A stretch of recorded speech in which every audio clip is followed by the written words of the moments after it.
ఉన్న బంగారాన్ని విడిపించి ఆ రోజు ఆన్లైన్ రేటుకే మేము కొంటాం. Sharma gold company.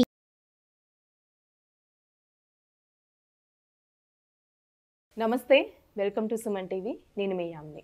ప్రస్తుతం మనతో ఉన్నారు ప్రముఖ ఆధ్యాత్మికవేత్త జ్యోతిషరత్న శ్రీమతి కోనాల భాగ్యలక్ష్మి రెడ్డి గారు ఉన్నారు. అమ్మతో మాట్లాడి మనకున్న సందేహాలను అడిగి తెలుసుకుందాం. నమస్తే అమ్మా. నమస్తే అమ్మా. అమ్మ, మనకి ఈ నెల అమావాస్య రాబోతుంది. వైశాఖ అమావాస్య అంటారంట కదమ్మా. అయితే ఈ అమావాస్యకు ఉన్న ప్రాముఖ్యత ఏంటి? ఆ రోజు ఏ విధంగా చేసుకుంటే మంచిదంటారు? తెలియచేయండి. తప్పనిసరిగానమ్మా. శ్రీమాతా శ్రీ మహారాజ్ఞి శ్రీమత్ సింహాసనేశ్వరి చిదగ్నికుండ సంభూత దేవకార్య సముజ్జత శ్రీమాత్రే నమః. వైశాఖ శుద్ధ అమావాస్య రోజున శివానిల్ని పూజించడం అనేది చాలా శాస్త్రోక్తంగా ఉంటుంది. కారణం ఏమిటి అంటే కనుక ఈ ఈశ్వర తత్వానికి చెందినటువంటి ఈ వైశాఖ మాసంలోనే శంకరాచార్యులు జన్మించడం జరిగింది. వైశాఖ మాసం శంకరాచార్య జయంతి అయిపోయింది. అదేవిధంగా రామానుజాచార్యులు కూడా ఈ మాసంలోనే జన్మించారు. అసలు వైశాఖ మాసం అంటేనే గొప్ప విషయం. తర్వాత చూస్తే శివుడికి వైశాఖ మాసం అంటే చాలా ఇష్టమట. త్రిదళం త్రిగుణాకారం త్రినేత్రంచ త్రియాయుధం త్రిజన్మ పాప సంహారం ఏకబిల్వం శివార్పణం. అమావాస్య రోజున ఎవరైతే ఆ యొక్క బిల్వపత్రంతో పూజిస్తారో వాళ్ళకి కష్టాలు ఉండవు, నష్టాలు ఉండవు, ఏ బాధలు ఉండవు, అన్నీ తీరిపోతాయి. అది ఒక మంచి విషయం. తర్వాత బాగుంది, మరి ఏం చేయాలి అంటే అమావాస్య పూట రావి చెట్టుకి 108 ప్రదక్షిణాలు చేసి ఓపుకున్న వాళ్ళైతే, ఓపిక లేని వాళ్ళు వద్దు సుమా, అక్కడ రావి చెట్టు కింద చక్కగా దీపం వెలిగించి నువ్వుల నూనెతో మట్టి ప్రమిదలో 2 ప్రమిదలు పెట్టండి, దండం పెట్టుకొని ఆ యొక్క రావి చెట్టు చుట్టూ తిరిగేటప్పుడు మీ మనసులో ఏం కోరుకుందో నాకు తెలియదు కదా, అది మీరు అనుకోండి. అంటే కోరిక అనుకొని 108 సార్లు అనుకుంటూనే తిరగండి అంతే. ఇందువల్ల కాలాయ నమః, కాలాతీతాయ నమః, కాలస్వరూపాయ నమః పరమేశ్వరుడే. అందువల్ల ఆ బ్రహ్మ విష్ణు మహేశ్వర స్వరూపం రావి చెట్టు అంట. అందుకని ఆ చివర ఉన్నటువంటి బ్రహ్మ, మధ్యలో ఉన్నటువంటి విష్ణు, మూలంలో ఉన్నటువంటి ఈశ్వరుడు అందరూ కూడా అక్కడే ఉన్నారు కాబట్టి ఆ పని చేసుకోవడం రెండవ రెమెడీ. సరే, ఇంకా వైశాఖ శుద్ధ అమావాస్య రోజున పితృతర్పణాలు ఎక్కువగా అమావాస్యకి చేస్తూ ఉంటారు కదా. అది అందువల్ల అంటే వైశాఖ శుద్ధ అమావాస్య ప్రాముఖ్యత ఏమిటంటే ఈ వైశాఖ శుద్ధ అమావాస్య 6వ తారీఖున వస్తుంది. పంచగృహ కూటమి అప్పుడే ఏర్పడుతుంది. అందువలన ఆ రోజు ఈ రోజుకి చాలా గొప్ప పబ్లిసిటీ అయిపోయింది. అందువలన ఏమిటంటే పితృదేవతల పక్షాన పత్రం అంటారు, పత్రం ఇచ్చారండి అంటారు. పత్రం అంటే ఏంటి అని అడిగాను నేను ఒక పెద్ద ఆయన్ని. ఆయన ఏమని చెప్పాడు, పత్రం అంటే పొడి పదార్థాలు అంటే ఏమిటి, బ్రాహ్మణులకి మనము సంకల్పం చేసుకుని మన పెద్దవాళ్ళ పేరు మీద బియ్యం, పప్పు, ఉప్పు, చింతపండు అన్నీ పెట్టేసి, కాయగూరలు పెట్టేసి ఆ పత్రాన్ని ఇస్తాం. పితృదేవతల్ని స్వరూపంగా తలంచి ఆయనకు పాదాలకు దండం పెట్టుకుంటాం, సద్బ్రాహ్మణుని పిలిచి. ఆ పత్రం ఇవ్వడం అంటే పొడి వస్తువులు దానం చేయటం. ఈ వైశాఖ అమావాస్య రోజున చేసేటటువంటి ఘనకార్యం ఏమిటో తెలుసా? చక్కగా మీరు ఓపుకుంటే కనుక ఒక మంచి గుమ్మడికాయని తీసుకోండి. ఏ గుమ్మడికాయ? బూడిద గుమ్మడికాయ. ఇంత గుమ్మడికాయ వద్దు, చిన్న గుమ్మడికాయ తీసుకోండి. అంటే చిన్న గుమ్మడికాయ అయితేనే సరిపోతుంది మన ఇంటికి, గుర్తుపెట్టుకోండి.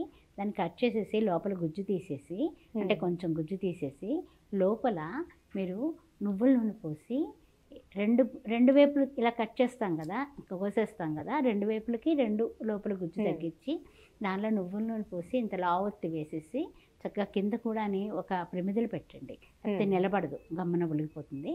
పెట్టి మీరు ఆ దీపారాజన చేసి తప్పనిసరిగా మీ ఇంట్లో ఏమైతే చెడ్డ ఉందో, నెగిటివ్స్ ఉన్నాయో అవన్నీ పోవాలని, లక్ష్మీ కటాక్షం రావాలని మీరు అమ్మవారిని ప్రార్థించండి.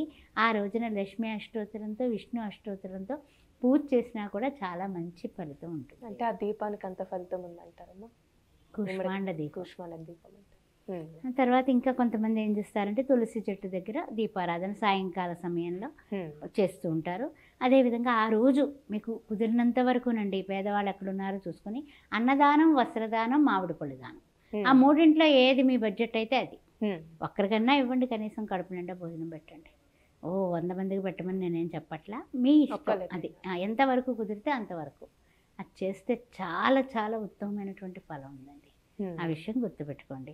తర్వాత ఏంటంటే కొంతమంది వామాచార ప్రకారం కూడా పూజలు చేస్తారు, తంత్రాలు చేస్తారు, రకరకాల బాణామతులు అలాంటివన్నీ. అవన్నీ మనకు అవసరం లేదు కాబట్టి, మనకు ఆ ఆచారాలు వద్దు కాబట్టి మనం అంతటితో సరిపెడితే ఈ అమావాస్య పూట మనం చేసుకోవాల్సింది ఏంటంటే చక్కగా అసలు ఎందుకు మన పితృదేవతలు మనల్ని మన ఇంట్లో పిల్లలు పుట్టకుండా చేస్తున్నారు, లేకపోతే పితృదోషాలు అంటున్నారు ఎందుకు అంటే కనుక ఇవి ఎప్పుడు కూడా అమావాస్య పూట వాళ్ళని తలవకపోవడం వల్ల కూడా శాపాలుగా మారుతాయి. పితృ అంటే ఎక్కడి నుంచి వచ్చింది? పితృశబ్దము తండ్రి, తాత, ముత్తాత, అక్కడి నుంచి వచ్చింది, అంటే వంశం నుంచి వచ్చింది. 7 తరాల వరకు కూడా చూస్తూ ఉంటారట విముక్తి లేక. అందువలన ఈ రోజున మీరు ఏం చేసినా సరే బాగుంటుంది. తర్వాత ఏంటంటే చాలామంది అడుగుతూ ఉంటారు, వాస్తు ప్రకారం ఇల్లు కట్టుకున్నామండి కానీ ఎందుకనో ఇంకా సంతానం రాలేదండి అంటూ ఉంటారు. నైరుతి మూలలో మీరు పితృదేవత ఫోటో పెట్టి ఆ రోజున మీరేం వండుకుంటే అది నైవేద్యం పెట్టండి, మీ ఇంట్లో సంతానం వచ్చేస్తుంది. నైరుతి మూల, ఓకేనా? ఏ మూల పెట్టుకోవాలి పితృదేవతలు అంటూ ఉంటారు కదా. దక్షిణపు గదిలోనే నైరుతి మూలలో, అంటే మనకి తూర్పుకి మనం నుంచొని 2 చేతులు చాచినట్లయితే, తూర్పు ముఖం పెట్టుకొని నుంచున్నట్లయితే, కుడి చేతి వైపు వంటగది ఉంటుంది కదా, వంటగది పక్క గది బెడ్రూమ్ ఉంటుంది కదా, ఆ బెడ్రూమ్లో ఆ అవతల చివరికి మూల గుర్తుపెట్టుకోండి. నైరుతి మూలలో పితృదేవతల ఫోటో పెట్టుకోండి, అమ్మది కానీ నాన్నది కానీ ఎవరైతే లేరో వాళ్ళు. అక్కడ కొంచెం భోజనం నైవేద్యం పెట్టండి అమావాస్య రోజు. అయితే ఈ యొక్క అమావాస్య ఎప్పుడు వస్తుంది, వైశాఖ మాసం ఎప్పుడు వస్తుంది అని చాలామంది అంటూ ఉంటారు. వసంత ఋతువులో వచ్చింది కదండి, అంతా శుభాలే జరగాలి కదా అంటూ ఉంటారు.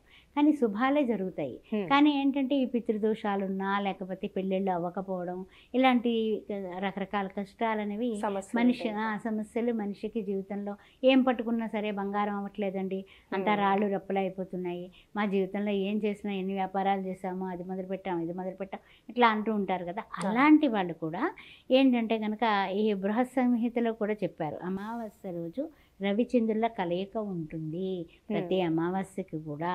ఆ రోజున మీరు గొడుగులు కానీ చెప్పులు కానీ, ఆ తర్వాత గొడుగు చెప్పులు ఎందుకు అంటే కనుక శనిదేవుడు మనకి తలకాయ నొప్పి లేకుండా శని భగవానుడికి సమర్పిస్తున్నట్టు అన్నదానం కానీ అమావాస్య పూట. తర్వాత ఉదర కుండల అంటే ఏంటి, మంచి కుండ తీసుకొని దాని నిండా నీళ్లు వేసి ఉదకదానం అంటాం అనమాట.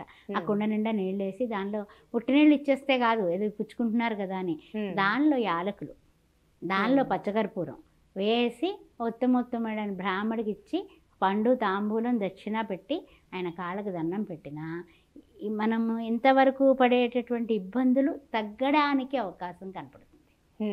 ప్రకృతి కూడా చాలా బాగుంటుంది ఈ వైశాఖ అమావాస్య రోజు. ప్రకృతి కూడా వర్షం పడుతూ చక్కగా అలా కొంచెం ఏంటంటే చల్లగానే ఉంటుంది. చూడండి, ఎండలు అయిపోయి కొంచెం వర్షాకాలంలోకి వస్తూ ఉన్నాం కదా, అలా అన్నమాట. తర్వాత అకాలంగా తృప్తి పడాలి పితృదేవతలు అనుకునే వాళ్ళు తప్పనిసరిగా వాళ్ళని ఆ రోజు తలుచుకోవడం.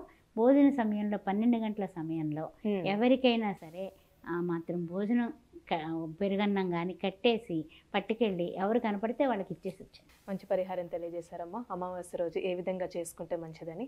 ధన్యవాదాలు మీకు. ఓం శ్రీమాత్రే నమః. సుమన్ టీవీలో మీ పర్సనల్ అండ్ బిజినెస్ ప్రమోషన్స్ కోసం కింది నెంబర్కి కాంటాక్ట్ చేయండి.